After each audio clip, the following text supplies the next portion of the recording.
This is Captain Smith of the cargo ship MV Seabreeze calling the Coast Guard Operations Center. Do you copy? This is the Coast Guard Operations Center. We copy you loud and clear, Captain Smith. What is the nature of your call?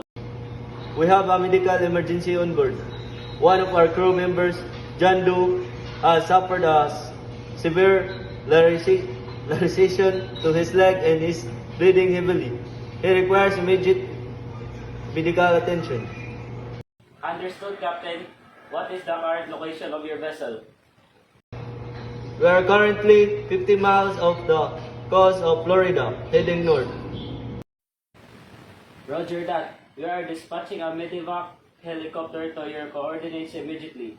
Estimated time of arrival is 30 minutes. Can you provide any additional details on the crew member's condition? John is conscious but losing a lot of blood. We applied pressure to wound but it won't stop bleeding. He's going into shock. Copy that.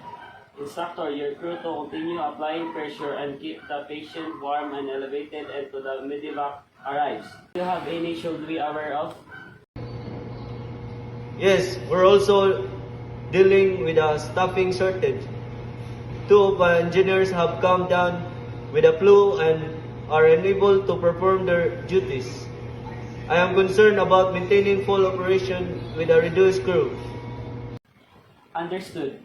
We can coordinate with the port authorities to have replacement engineers meet your vessel when you dock. In the meantime, have your remaining crew members double up on shifts to keep initial system running.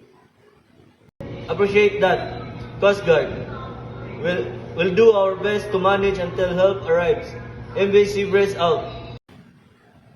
Copy that, Captain.